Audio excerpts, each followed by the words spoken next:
दोस्तों नमस्कार। आज के इस वीडियो की शुरुआत मैं महाभारत की एक घटना के साथ करना चाहता हूँ, जो महाभारत युद्ध का कारण भी बनी। जब पांडव हस्तिनापुर राज्य हार गए तो उन्होंने कौरवों से ये मांग किया कि उन्हें केवल 5 राज्य दे दिया जाए, लेकिन दुर्योधन ने कहा कि हम सुई की नोक के बराबर भी भूमि नहीं देंगे। और इसके बाद युद्ध लगभग तय हो गया। और इस बीच में श्री कृष्ण जो थे वो दोनों के संबंधी थे, दोनों के लिए बराबर थे। तो ये प्रश्न उठा कि श्री कृष्ण उनकी सेना किधर रहेगी। तो श्री कृष्ण ने इसका निराकरण किया और कहा कि ठीक है, एक तरफ मैं रहूंगा, एक तरफ मेरी 1 लाख की सेना रहेगी, जिसको जो उचित लगे, जो पसंद हो वो ले ले।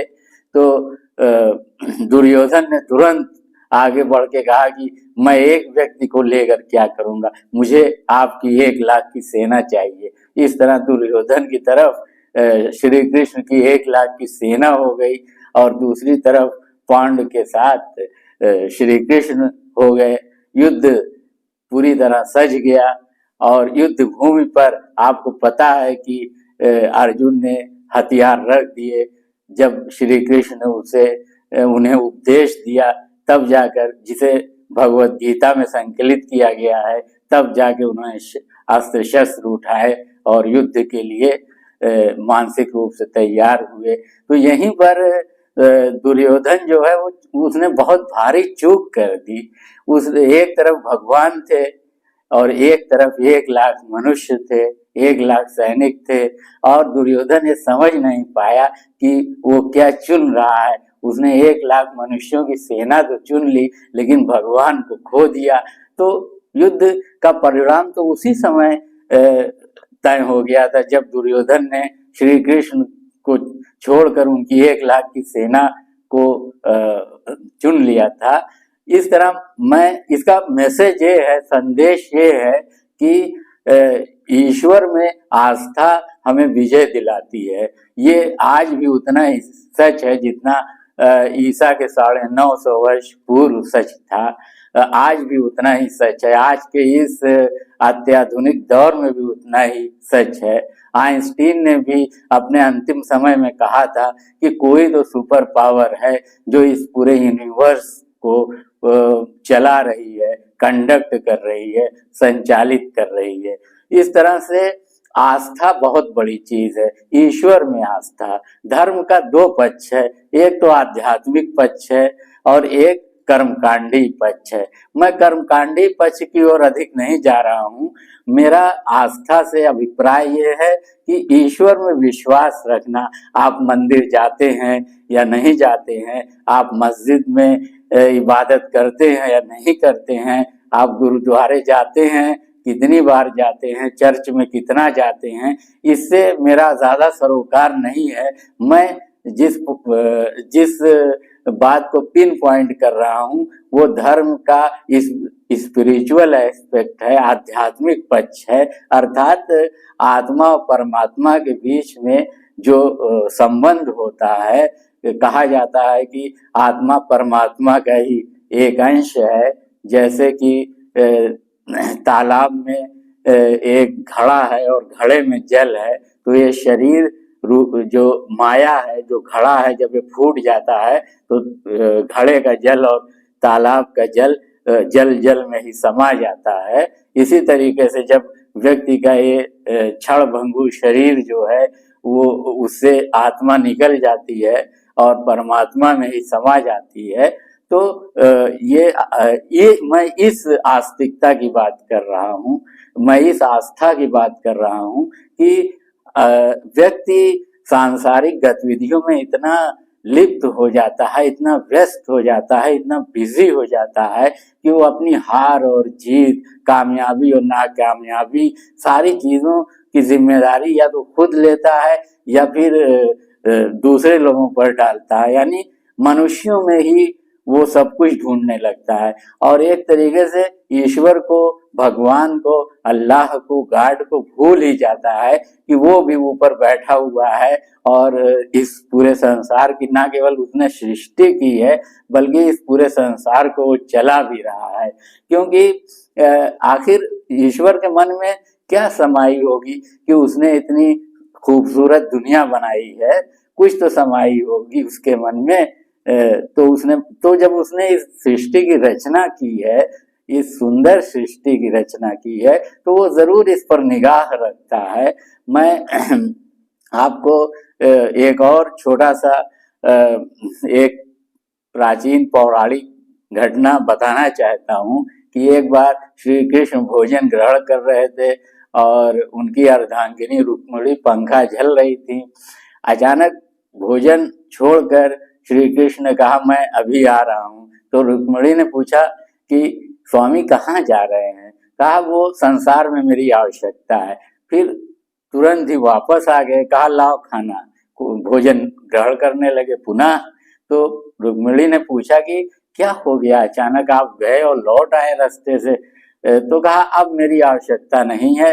एक व्यक्ति था, उसे 4 लोग लाठियों से मार रहे थे, तो मुझे लगा कि मुझे हस्तक्षेप करना चाहिए, लेकिन जब तक मैं जा ही रहा था उसने भी एक लाठी उठा ली। तो मैंने कहा, अब अपना दोनों हिसाब बराबर कर लेंगे, मेरी आवश्यकता नहीं है। इसका भी संदेश साफ है कि ईश्वर कहीं ना कहीं मॉनिटर कर रहा है इस दुनिया को। ईश्वर कहीं ना कहीं सुपरवाइज कर रहा है इस दुनिया को। ईश्वर कहीं ना कहीं हस्तक्षेप करता है इस दुनिया में। व्यक्ति ही भूला रहता है ईश्वर को। जब वो सांसारिक कामों में लिप्त रहता है तो वो अपने आप को रेस्पॉन्सिबल मानता है, अपने आप को ही सब कुछ मानता है, या जिन लोगों से वो डीलिंग कर रहा होता है उन्हें सब कुछ मानता है। वो प्रार्थना को या दुआ को फॉर ग्रांटेड लेता है। वो सोचता है कि प्रार्थना तो मंदिर में ही की जा सकती है, मस्जिद में ही की जा सकती है, प्रेयर तो चर्च में ही की जा सकती है, गुरुद्वारे में ही की जा सकती है, और दुनिया में और किसी जगह प्रार्थना करने की बात वो सोचता भी नहीं है। बस उसके लिए प्रार्थना करने की जगह मंदिर, मस्जिद, गुरुद्वारा और चर्च ही होती है। लेकिन ऐसा नहीं है। आप कहीं भी रहकर ईश्वर को अपना साथी बना सकते हैं, ईश्वर को अपना मित्र बना सकते हैं, ईश्वर को अपना सखा बना सकते हैं। और चाहे संत परंपरा रही हो या सूफी परंपरा रही हो, उसमें ईश्वर को जो है वो इसी प्रकार से देखा गया है, उसको सखा माना गया है, सखी माना गया है। क्यों? क्योंकि ईश्वर है और ईश्वर ने इस सृष्टि की रचना की है, तो वो कहीं ना कहीं से सब कुछ कंट्रोल भी कर रहा है।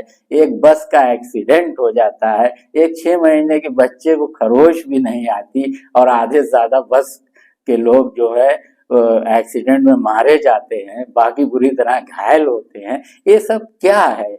बहुत सारी ऐसे चमत्कार कह लीजिए, मिरेकिल्स कह लीजिए, मोजज़े कह लीजिए, जो होते रहते हैं।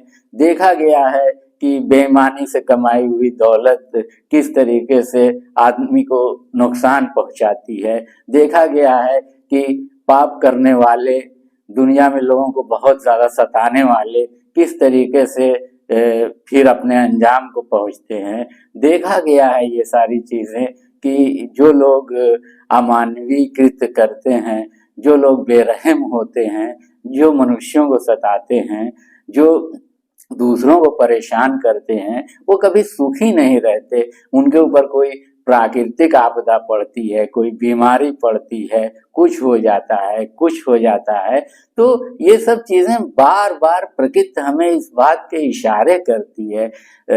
बार बार ईश्वर हमें संकेत देते हैं कि मैं हूँ, लेकिन मनुष्य जो है वो गफलत की नींद में सोया रहता है और अपने आप को ही सर्वश्रेष्ठ मानता है, अपने आप को ही सब कुछ मानता है और ईश्वर को भूला रहता है। बस प्रार्थना घर में जाकर ही वो ईश्वर को याद करता है। और मैंने एक बात और महसूस की है कि जिस चीज की आदत पड़ जाती है, हम उस काम को महसूस भी नहीं करते हैं।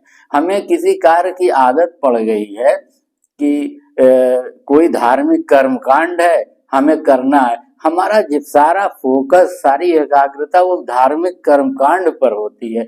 ये तो महसूस ही नहीं होता कि ये हम किसके लिए कर रहे हैं, क्या हम ईश्वर के लिए कर रहे हैं। शायद मैं नहीं चाहता कि किसी की भावनाएं जो है वो आहत हो, मैं कभी ऐसी बात भी नहीं करता। जो लोग कर्मकांड अपने अपने धर्म की पद्धति के अनुसार करते हैं वो अच्छा करते हैं, वो भी अच्छे लोग हैं, वो करते रहें, ऐसा नहीं है। मैं भी कर्मकांड करता हूँ और मैं कोई इसकी आलोचना नहीं कर रहा हूँ, लेकिन मैं यहाँ पर धर्म के आध्यात्मिक पक्ष को उभार रहा हूँ, उस पर जोर दे रहा हूँ, उस पर मेरा फोकस है। क्योंकि बड़े बड़े कर्मकांड करना एक ऐसे व्यक्ति के लिए जिसकी आर्थिक स्थिति अच्छी नहीं है संभव नहीं है, लेकिन वो फिर भी अगर अपने हृदय से ईश्वर को याद करता है तो ईश्वर उसकी मदद करते हैं। प्रसंगवश मैं बता दूं कि एक और कहानी चल रही है, जाने कितनी इसमें सत्यता है कि एक नाव थी, वो जा रही थी सरयू नदी को, बहुत चौड़ी 2 किलोमीटर की सरयू नदी हरहरा के बह रही थी, उस पार जा रही थी। बड़ी सी नाव थी, उस पे करीब 70-80 लोग बैठे हुए थे और एक बूढ़ा भी एक किनारे बैठा था। तभी एक पहलवान आया, 6.5 फीट का लंबा चौड़ा, और बूढ़े को एक लात मारा, बेचारा गिर गया सबके पैरों में और बैठ गया नाव पर। अब नाव चल पड़ी। जब बीच धारे में नाव गई तो पता नहीं कैसे उस पहलवान का बैलेंस बिगड़ा और गड़ाव से नीचे चला गया, और पता नहीं तैरना जानता था या नहीं जानता था, उसका पता ही नहीं चला। तो एक बुजुर्ग बैठे थे, उन्होंने उस बूढ़े से कहा कि उसने तुम्हें एक लात मारा था, तुमने उसे इतनी बड़ी सजा दे दी, उसकी जान ही ले लिया। अरे उसे कुछ कह दिया होता, बुरा भला कह देते, कुछ अपशब्द कह देते तो ईश्वर बीच में ना आते। अब तुम कुछ नहीं बोले, इतना बड़ा सब्र किया तुमने, तो बीच में ईश्वर आ गए। अब वो उनकी सजा देख लो क्या थी, बेचारे की जान ही चली गई। तो इस तरीके की पौराणिक कथाएं मशहूर हैं जो आध्यात्मिक रूप से ये एहसास कराती हैं कि ईश्वर है। ईश्वर है तभी तो 2/3 भाग पर इस पृथ्वी पर पानी है और 1/3 भाग पर केवल स्थल है। लेकिन समुद्र जहां पर है वहीं पर है। अगर 10 सेंटीमीटर उसका लेवल और उठ जाए, 10 सेंटीमीटर होता ही क्या है, तो ये पूरी दुनिया खत्म हो जाएगी। चाहे प्रशांत महासागर, चाहे हिंद महासागर, चाहे अटलांटिक, कोई भी महासागर अगर 10 सेंटीमीटर ऊपर हो जाए अपने लेवल से, अब ये कोई बहुत अनोखी बात नहीं लगती। 10-10 मीटर तक तो उसकी लहरें ऊपर तक जाती हैं। सुनामी आई थी तो 15-15 मीटर तक उठी थी। तो अगर उसका परमानेंट लेवल 5 से 10 सेंटीमीटर ऊपर हो जाए समुद्र का, तो ये दुनिया खत्म हो जाएगी।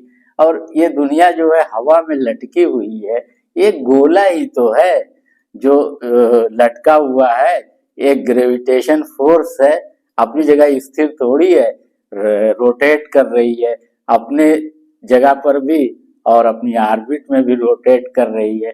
तो अगर तमाम खगोल वैज्ञानिकों का कहना है कि अगर ये सारा सिस्टम एक कोई बहुत सुपर साइंटिस्ट है जिसने बना के रखा हुआ है, अगर 1 सेकंड के 1000वें भाग का भी अंतर आ जाए कहीं उसकी गति में, तो सारा सिस्टम ही जरा सी देर में प्रलय आ जाएगा, कयामत आ जाएगी।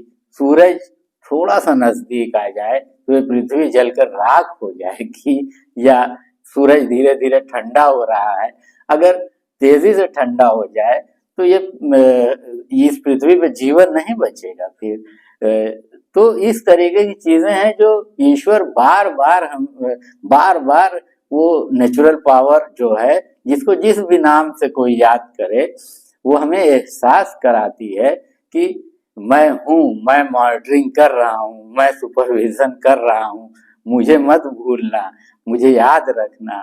और जो मेरे निर्देश हैं, विभिन्न अवतार अवतार मैंने भेजे हैं, हर धर्म में अवतारवाद की अवधारणा है, तो उनके उनके द्वारा मेरे जो निर्देश हैं, एक अच्छे मनुष्य किस तरह से बनोगे तुम, वो उसको याद रखना, उसको मत भूलना। इसका बार बार जो है ऊपर से आसमान से संकेत आता है। लेकिन मैं यही यहाँ कहना चाहता हूँ, मुझे कोई शिकायत नहीं है, मैं एहसास कराना चाहता हूँ अपने आप को भी, और जो लोग ये वीडियो देख रहे हैं, सुन रहे हैं, उनको भी, कि हमें ईश्वर को अपना साथी बनाना चाहिए। अर्थात हमें ईश्वर पर आस्था रखना चाहिए और ये मानना चाहिए कि हमारे कामों को जो है वो ईश्वर ही उसमें प्रोग्रेस करेंगे, तभी जाकर हमें शांति मिल सकती है, तभी हमें सुकून मिल सकता है। जितने दुनिया में बड़े बड़े लोग हैं, हेनरी फोर्ड जाकर चर्च में बैठा करते थे, खामोशी से बैठते थे और उन्हें बहुत शांति मिलती थी। रतन टाटा मंदिर में जाके बैठा करते थे और उन्हें बहुत शांति मिलती थी, सुकून मिलता था। जब वो कभी बहुत डिस्टर्ब रहते थे तो ईश्वर की ही शरण में, जितने भी अपने अपने क्षेत्र के दिग्गज हैं, सब सक्सेसफुल, मोस्ट सक्सेसफुल लोग हैं, सब ईश्वर की शरण में जाते थे, बैठते थे और वहाँ प्रार्थना करते थे। प्रार्थना की अपनी ही एक बहुत बड़ी ताकत होती है। चाहे हम इस सांसारिक जीवन को सुखमय बनाने के लिए ही प्रार्थना करते हैं, लेकिन वो प्रार्थनाएं सुनी जाती हैं। उसको टेक्निकल तौर से कहा जाता है कि यूनिवर्स उसका जवाब देता है, लॉ ऑफ अट्रैक्शन काम करता है। वो एक टेक्निकल भाषा है कि आकर्षण का नियम होता है, ये पूरी कायनात जो है, आप इससे जो मांगते हैं वो मिलता है। ये एक नई टर्मिनोलॉजी है। लेकिन जो पारंपरिक रूप से सदा सदा से चला आ रहा है, उसे हम ईश्वर, अल्लाह, भगवान, गॉड, यही इन्हीं नामों से पुकारते हैं और वो है, उसमें कोई आज डाउट नहीं रह गया है। दुनिया जितनी मॉडर्न होती जा रही है, एडिसन ने इलेक्ट्रिसिटी का इन्वेंशन किया, बल्ब का इन्वेंशन किया, मतलब इलेक्ट्रिसिटी का इन्वेंशन किया। एक हाई स्कूल के बच्चों की एग्जीबिशन लगी हुई थी, प्रदर्शनी लगी हुई थी, और एक बूढ़ा आदमी जो है वो प्रदर्शनी में गया और साइंस के बच्चों ने जो सब लगा के रखा था उसमें एक बल्ब भी था, उसने इसे उठा लिया, कहा ये क्या है? तो बच्चों ने बहुत उत्सुकता से कहा कि सर ये बल्ब है, इसका आविष्कार थॉमस अल्वा एडिसन ने किया था, ये इलेक्ट्रिसिटी से प्रकाशित होता है। तो उस बूढ़े ने पूछा कि व्हाट इज इलेक्ट्रिसिटी, बिजली क्या है? तो बच्चों ने कहा बिजली क्या है, बिजली वही है जिससे बल्ब जलता है। उसने कहा नहीं नहीं, बल्ब जलता है बिजली से, ये तो ठीक है, लेकिन बिजली क्या है? बल्ब इलेक्ट्रिसिटी से जलता है, लेकिन इलेक्ट्रिसिटी है क्या? What is electricity? बच्चे परेशान हो गए। उन्होंने कहा हम अपने क्लास टीचर को बुला लाते हैं। क्लास टीचर आया तो बच्चों वो बूढ़े आदमी ने फिर पूछा कि भाई ये इलेक्ट्रिसिटी क्या है? तो उसने कहा आप अजीब बात करते हैं, इलेक्ट्रिसिटी इज इलेक्ट्रिसिटी, बिजली बिजली है, इलेक्ट्रॉन्स सब पास हो रहे हैं। कहा नहीं नहीं, इसकी डेफिनेशन नहीं बताइए। तो बड़ी देर बहस हुई, तो उसने कहा रुकिए हम अपने प्रिंसिपल को बुला के लाते हैं, वो ही बताएंगे। फिर बूढ़े आदमी ने पूछा व्हाट इज इलेक्ट्रिसिटी? तो प्रिंसिपल साहब ने कहा तमाम डेफिनेशन दी इलेक्ट्रिसिटी की, ये है वो है, इसमें करंट पास होता है, ये ऐसा है, ये पॉजिटिव निगेटिव और अल्टरनेटिव करंट, डायरेक्ट इनडायरेक्ट। दुनिया का ये सब नहीं, ये तो आप किसमें उसमें बता रही हैं कि आप ये बताइए कि व्हाट इज इलेक्ट्रिसिटी, बिजली क्या है। तो उसने कहा आप ही बताइए, मेरी समझ में नहीं आ रहा है। तो वो बूढ़ा हंसा, उसने कहा I am Edison but I don't know what is electricity. Electricity का इन्वेंशन करने के बाद भी एडिसन ने कहा कि मैं नहीं जानता कि इलेक्ट्रिसिटी क्या है। वाकई एकदम अदृश्य है, लेकिन अगर गलत तरीके से आप टच कर दें तो जान ले लेगी आपकी, और सही तरीके से उसे कनेक्ट कर दें तो इंडस्ट्री के पहियों को चला देगी, ट्रेन के पहियों को चला देगी, दुनिया को आगे बढ़ा देगी, सारे संसार को रोशन कर देगी। और गलत तरीके से कनेक्ट कर दें तो इंसानों की जान ले लेगी।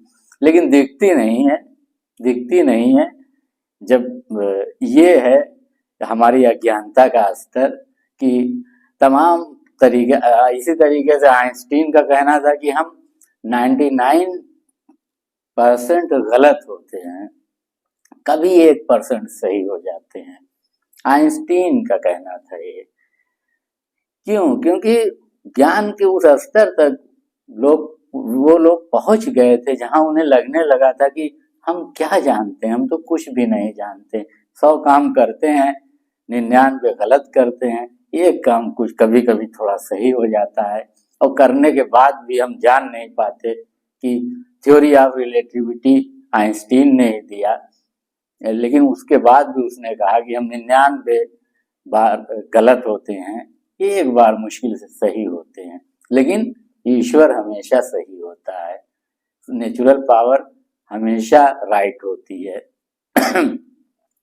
तो ये जो है बातें बहुत लंबी हो जाएंगी, और अब मैं इस वीडियो को यहीं समाप्त करता हूँ। किसी और वीडियो में मिलेंगे, किसी और दूसरे टॉपिक को लेकर। मुझे पूरा विश्वास है कि अगर आप चैनल पर नए हैं तो इस चैनल को सब्सक्राइब करेंगे, पसंद आए तो लाइक करिए और कमेंट करिए, और ये भी बताइए अगर आपका दिल चाहे कि मैं किस टॉपिक पर वीडियो बनाऊं।